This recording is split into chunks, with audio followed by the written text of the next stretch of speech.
Hello guys, welcome to my channel.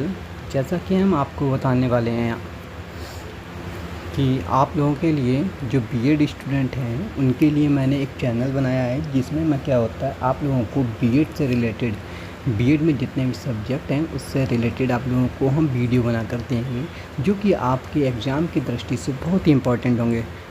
ठीक है, तो आज हम सबसे पहले हम आपको अपना इंट्रोडक्शन करा देते हैं। मेरा नाम यश राजपूत है और मैंने बीसीए किया है, एमसीए किया है, मैंने बीएड भी किया है और मैं इस समय एमएड कर रहा हूँ सीसीएस यूनिवर्सिटी से। ठीक है, तो यही मेरा इंट्रोडक्शन है और मैंने 3 साल मैंने सॉफ्टवेयर इंजीनियर में जॉब भी की है। ठीक है, तो अब हम आज आपको पहला चैप्टर बता रहे हैं जिसमें इंक्लूसिव एजुकेशन के बारे में आपको बताएंगे कि इंक्लूसिव एजुकेशन का यूज कैसे होता है और कहाँ पे होता है, इसका उद्देश्य क्या है, इसके मतलब इसकी नेचर क्या है, इन सब के बारे में आपको हम डिटेल से बताएंगे। और ये नोट्स आपके लिए एग्ज़ाम की दृष्टि से भी बहुत ही इम्पोर्टेंट है। इनको मैंने बहुत ही सिंपल मतलब बहुत ही आसान भाषा में लिखा है जो कि आपको समझने के लिए आसानी रहेगी और आप अपने एग्ज़ाम में अच्छा कर पाएंगे। ठीक है, तो चलिए स्टार्ट करते हैं आज की वीडियो। और आप लोगों को अगर आप मेरे चैनल पे पहली बार हैं तो आप लोग चैनल को सब्सक्राइब कर लीजिए, वीडियो को लाइक कर दीजिए और अपने अच्छे से कमेंट भी कर देना वीडियो के अंत में। तो चलिए स्टार्ट करते हैं आज की क्लास। तो सबसे पहले हम बताते हैं आपको इंक्लूसिव एजुकेशन। इंक्लूसिव एजुकेशन का हिंदी अर्थ होता है समावेशी शिक्षा।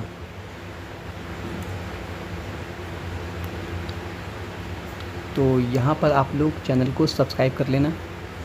ठीक है, वीडियो अच्छी लगे तो उसे लाइक कर देना और अपने अच्छे से कमेंट दे देना। चलिए अब हम स्टार्ट करते हैं यहाँ पर इंक्लूसिव एजुकेशन के बारे में। इंक्लूसिव एजुकेशन क्या है आपकी, जैसे कि आपने देखा होगा कि हमारा एक विद्यालय होता है। ठीक है, आप जिस जगह रहते हैं उसके आसपास में कहीं ना कहीं एक विद्यालय होता है और उस विद्यालय में बहुत दूर दूर से बच्चे पढ़ने आते हैं। जैसे आप सिटी में रहते हैं तो आपके सिटी के आसपास के बच्चे आएंगे। ठीक है, गांव से भी बच्चे आते हैं। तो उसमें यही बताया गया है कि जो विद्यालय होते हैं यहाँ पर विभिन्न क्षेत्रों से बच्चे शिक्षा को ग्रहण करने के लिए आते हैं। ठीक है, और जो बच्चे शारीरिक रूप से विकलांग होते हैं वो तो हमको दिखाई दे जाते हैं। मतलब जैसे कोई भी बच्चा है और अगर वो विकलांग है या उसके शारीरिक रूप से मतलब विकलांग में मतलब ये हो सकता है कि वो हाथ में बैसाखी लिए हुए हैं।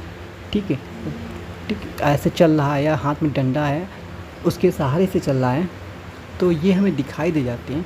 तो यही बताया गया है कि जो लोग शारीरिक रूप से विकलांग होते हैं वे एक अलग पहचान रखते हैं और जो बच्चे मानसिक रूप से बाधित होते हैं या जिनमें डिफ़िकल्टी होती है, ये इनकी पहचान करना हम लोगों के लिए बहुत ही दिक्कत वाला होता है काम। मतलब ये काफ़ी मुश्किल कार्य होता है। कुछ समझ में आया आपको?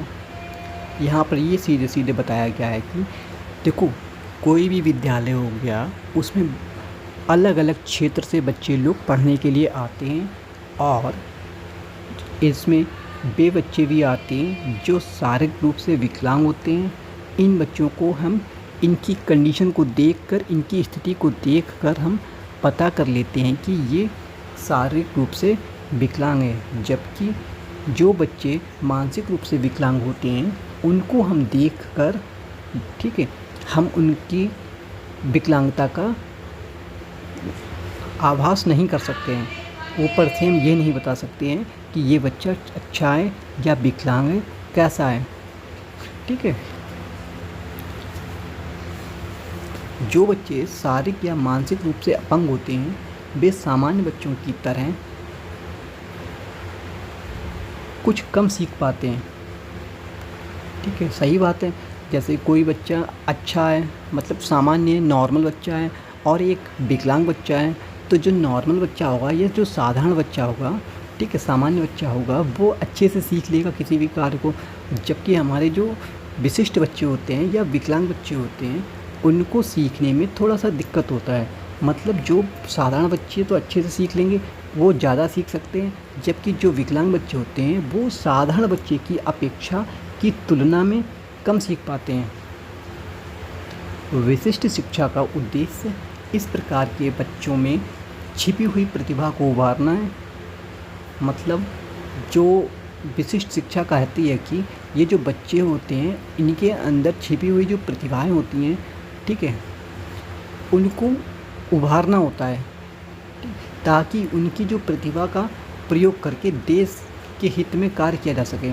जैसे कि कोई बच्चा है, वो वैसे तो विकलांग है, ठीक है, और वो मतलब शूटिंग में अच्छा है, या चक्का फेंक में अच्छा है, गोला फेंक में अच्छा है, तो उसकी योग्यता के आधार पर उसे क्या होता है, पहले हम डिस्ट्रिक्ट लेवल पे खिलाते हैं, मतलब ज़िला स्तर पे उसको पार्टिसिपेट करवाते हैं, फिर डिस्ट्रिक्ट मतलब ज़िला स्तर पर कराते हैं, फिर स्टेट लेवल पर खिलवाते हैं, फिर स्टेट लेवल के बाद हम नेशनल लेवल पे खिलवाते हैं, मतलब राष्ट्रीय स्तर पर खिलाते हैं। राष्ट्रीय स्तर के बाद हमें उसे अंतर्राष्ट्रीय स्तर पर खिलवाते हैं। अब अंतर्राष्ट्रीय स्तर पर जब बच्चा, कोई भी हमारा बच्चा खेलने जाएगा और वहाँ पर कोई भी मेडल है, को जो भी वहाँ मिलता हो उपहार, तो वहाँ से वो जीत के लाएगा, तो ये हमारे देश के काम में आ जाएगा। यही इसमें बताया गया है कि जो बच्चे शारीरिक रूप से या मानसिक रूप से अपंग होते हैं, वे सामान्य बच्चों की अपेक्षा कुछ कम सीख पाते हैं, ठीक है। विशिष्ट शिक्षा का उद्देश्य इस प्रकार के बच्चों में छिपी हुई प्रतिभा, मतलब जो उनके अंदर छिपी हुई प्रतिभा है, उसको, उसकी प्रतिभा का प्रयोग देश के हित में किया जा सके, ठीक है। नेक्स्ट पॉइंट आता है, असमर्थ बच्चों के लिए विशेष विद्यालय की शुरुआत 18वीं शताब्दी के मध्य हुई थी। जो विशेष बच्चे थे या असमर्थ बच्चे थे, ठीक है, जो विकलांग थे, ठीक है, इन बच्चों के लिए एक विशेष विद्यालय की स्थापना की गई। कब? 18वीं शताब्दी के मध्य में। क्वेश्चन इस टाइप से आ जाता है, पूछ लेता है कि जो असमर्थ बालक थे उनके लिए विशेष विद्यालय की शुरुआत कब की गई, तो इसका आंसर आप बताएंगे 18वीं शताब्दी के मध्य में, ठीक है। भारत में समावेशी शिक्षा अमेरिका के मुख्य धारा आंदोलन का ही परिणाम है। भारत में जो समावेशी शिक्षा है वो अमेरिका के मुख्य धारा आंदोलन हुआ होगा, उसका ही परिणाम है, उसका ही नतीजा है, ठीक है। इस आंदोलन का जो मुख्य उद्देश्य है वो विकलांगों को मुख्य धारा में लाना है। जो अमेरिका के मुख्य धारा आंदोलन का जो परिणाम है, उसका उद्देश्य क्या है, जो विकलांग व्यक्ति हैं उनको मुख्य धारा में लाना है। आंशिक रूप से अपंग बालकों को सामान्य कक्षा में पढ़ाने तथा उनकी अच्छी देखभाल, अध्यापक तथा दूसरी सहायता देने से अच्छे परिणाम सामने आए हैं। इस बात पर अधिक जोर दिया जा रहा है। कम अपंग बच्चों को विशेष शिक्षा ही नहीं अपितु समावेशी व मुख्य धारा की आवश्यकता होती है। मतलब उनको विशेष शिक्षा की साथ साथ उनको समावेशी और मुख्य धारा की भी आवश्यकता होती है। उनको विशेष शिक्षा तो दे ही रहे हैं, ठीक है, उसके साथ साथ उनको मुख्य धारा से भी जोड़ना होता है, ठीक है, सामान्य बच्चों के साथ पढ़ाना होता है और समावेशी शिक्षा देनी होती है। समावेशी शिक्षा मतलब एक छत के नीचे सामान्य और असमर्थ दोनों बच्चों को एक साथ बैठाल कर पढ़ाया जाए। नेक्स्ट पॉइंट मेरा क्या है, विशिष्ट बच्चों की काउंसिल ने कम असमर्थ बच्चों को मुख्य धारा में लाने के लिए निम्नलिखित आवश्यकताओं की चर्चा की है। पहला पॉइंट बताया इन्होंने, प्रत्येक बच्चे को उचित शिक्षा दी जाए। बी नंबर पर है, बच्चे की वास्तविक शैक्षिक आवश्यकताओं को पूरा किया जाना चाहिए। सी नंबर पर है, स्थायी अध्यापक व विशेष शिक्षक की योग्यताओं का लाभ इन बच्चों को अवश्य मिलना चाहिए। मतलब जो सामान्य बच्चों को टीचर पढ़ा रहे हैं, ठीक है, वही टीचर और उनको कुछ ट्रेनिंग देकर जो विशेष शिक्षक मतलब विकलांग बच्चे हैं उनको भी इन अध्यापकों की शिक्षा प्राप्त हो सके। ठीक है। अब आता है समावेशी शिक्षा के अर्थ। समावेशी शिक्षा का क्या अर्थ है? तो पहला पॉइंट आपका आता है समर्थ, जो बच्चे समर्थ हैं और असमर्थ, मतलब समर्थ बच्चों में और असमर्थ बच्चों में स्वस्थ दोस्ती का रिश्ता बनाने के लिए प्रोत्साहित करना चाहिए। मतलब जो बच्चे विकलांग हैं और जो बच्चे सामान्य हैं, ठीक है, मतलब समर्थ हैं और असमर्थ बच्चों में, समर्थ बच्चे और असमर्थ बच्चों में स्वस्थ दोस्ती का रिश्ता बनाने के लिए प्रोत्साहित करना चाहिए। नंबर 2, बच्चों में आत्मनिर्भर की भावना का विकास करना चाहिए। आत्मनिर्भर क्या कि बच्चे कहें कि हम ये खुद कर लेंगे, दूसरों के ऊपर बच्चे निर्भर ना रहें, कि बच्चे ये सोचें कि हम अपना काम अपने सर से करा लेंगे, अपने फ्रेंड से करा लेंगे। ऐसा नहीं होना चाहिए। बच्चों में आत्मनिर्भर की भावना का विकास करना है, ठीक है। समावेशी शिक्षा में यही बताया गया है। तीसरा पॉइंट आता है असमर्थ बच्चों को सामान्य कक्षा में ही शिक्षा देनी चाहिए। जो असमर्थ बच्चे हैं उनको सामान्य कक्षा में समर्थ मतलब सामान्य बच्चे और असमर्थ बच्चों दोनों को एक साथ शिक्षा देनी चाहिए, ठीक है। नंबर 4, प्रत्येक बच्चे पर व्यक्तिगत ध्यान देना चाहिए, जिससे कोई भी बच्चा अपने आप को हीन ना समझ पाए, ठीक है।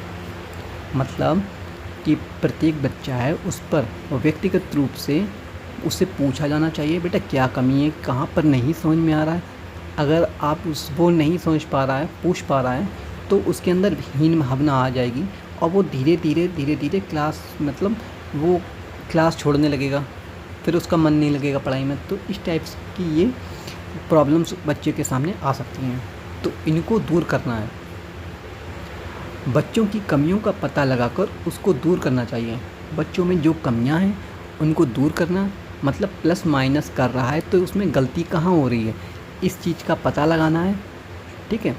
अगर प्लस कर रहा है तो वो किस टाइप से प्लस कर रहा है, या किस टाइप से उसमें कोई भी मतलब जो क्रिया कर रहा है वो कैसे कर रहा है।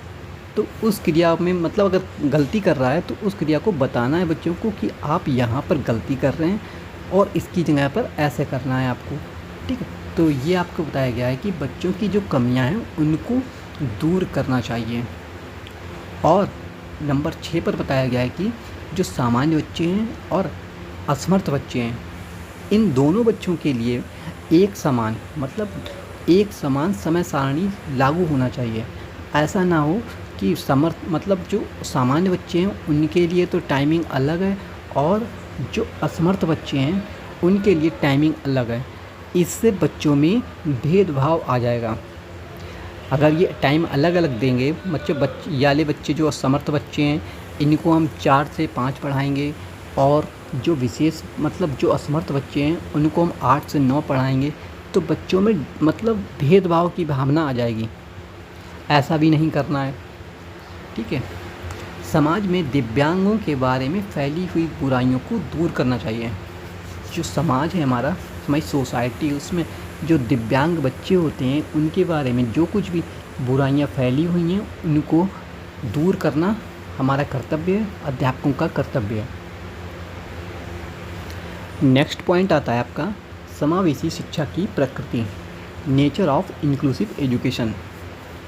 इसमें बताया गया है, पहला पॉइंट है जो सुविधाएं सामान्य बच्चों को मिलती हैं वही सुविधाएं असमर्थ बच्चों को भी मिलनी चाहिए, ठीक है। दूसरा पॉइंट क्या है, समावेशी शिक्षा सामान्य विद्यालयों में समान बच्चों के साथ प्रदान करनी चाहिए।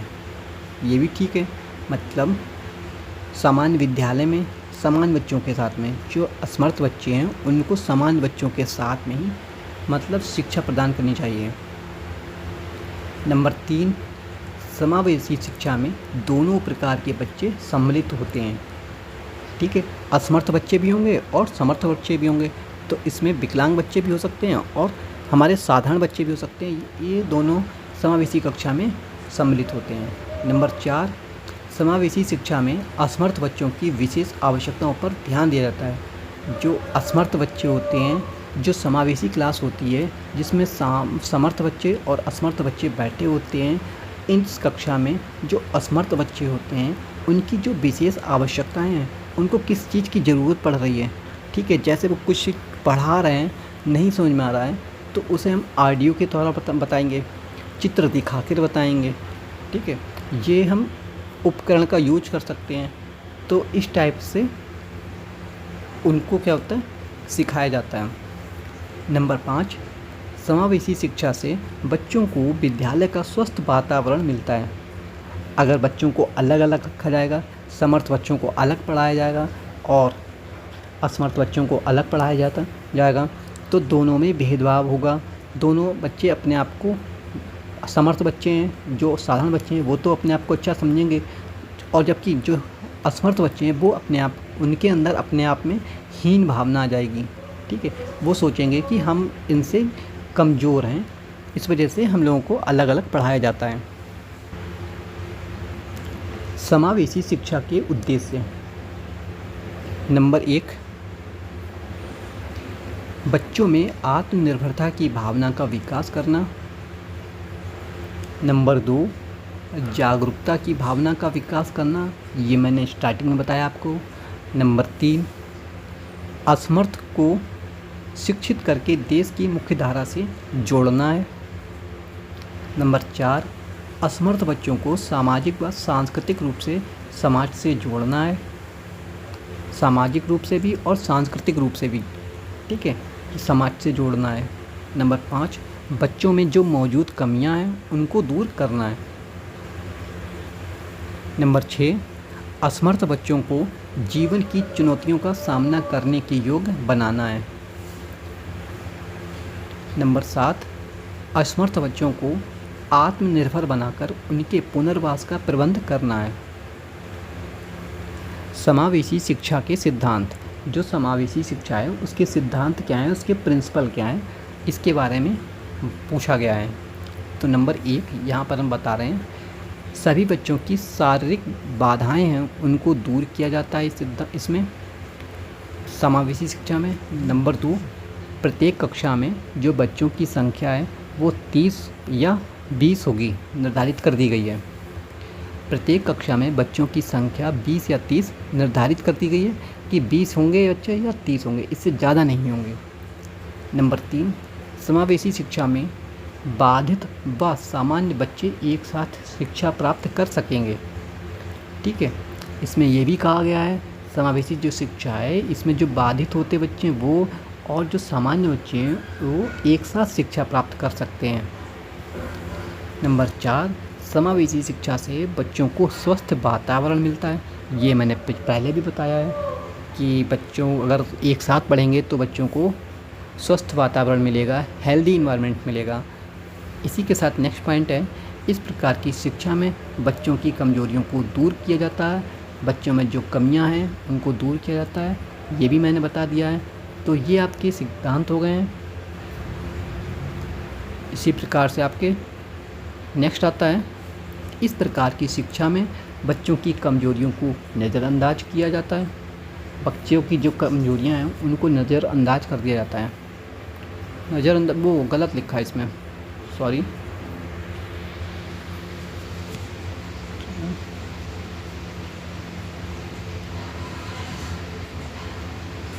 नज़रअंदाज नहीं किया जाता है।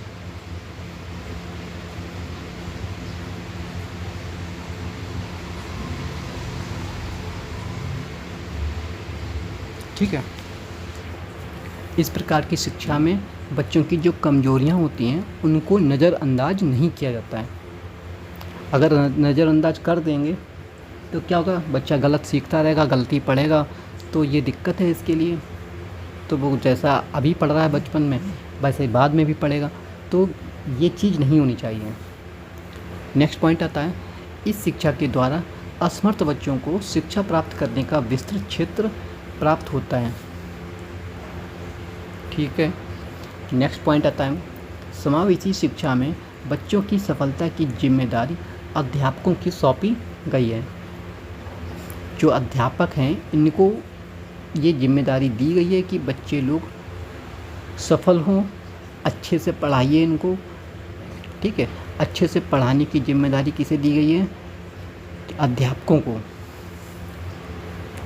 नेक्स्ट आता है, इस प्रकार की शिक्षा में जो सुविधाएं सामान्य बच्चों को प्राप्त होती हैं वही सुविधाएं असमर्थ बच्चों को भी प्राप्त होती हैं। मतलब इसमें ये कहा गया है कि जो सुविधाएं, जो चीज़ें सामान्य बच्चों को दी जाती हैं पढ़ाई करने के लिए, वही चीज़ें असमर्थ बच्चों को भी दी जाती हैं। ठीक है। नंबर 9, समावेशी शिक्षा असमर्थ तथा सामान्य बच्चों को सामान्य विद्यालयों में प्रदान की जाती है। जो समावेशी शिक्षा है वो असमर्थ बच्चों को तथा सामान्य बच्चों को सामान्य विद्यालयों में दी जाती है। ठीक है।